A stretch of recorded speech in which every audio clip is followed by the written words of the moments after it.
Hi, and welcome to Tuesday's 2-Minute Tips. Today I'm going to talk about something that somebody asked in one of my Facebook groups. How do I become a better cook? So there are two types of people. There's a group of people who want to become a better cook because it seems like a cool new hobby and it's fun and artistic. And then there are the group of people who want to become better at cooking because they really dislike it. So whichever group you're in, you can follow these tips to become better at cooking. And either way, you'll enjoy it more, I promise. So first, practice. Practice, practice, practice. But as they've said in culinary school, every time you chop a carrot, chop an onion, that counts as practice. So try to do it with a little bit of thought behind it and a little bit of attention, and see if you can improve your skills from there, or at least your confidence with those skills.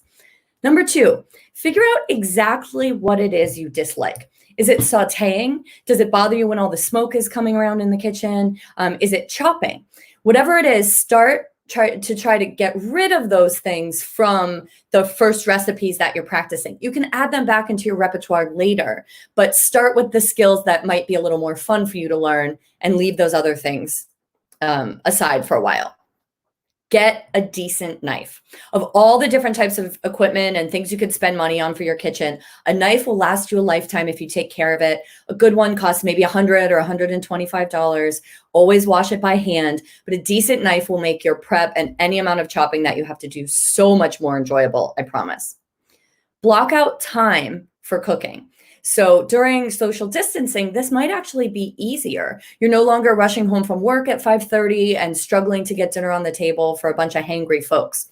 So you can block out time. Who says you can't cook dinner at lunchtime? Maybe. Give yourself, 45 minutes or a little bit longer than what you would need for the recipe to actually have time and space to slow down and cook without the stress of family who wants to eat right now.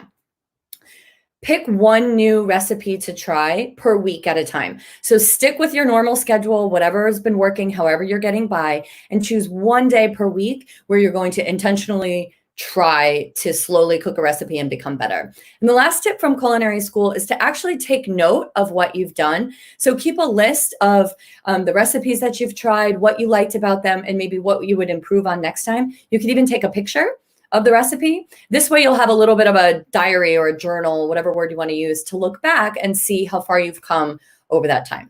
So thank you for joining. If you want more, endsandstems.com, and we'll see you next week.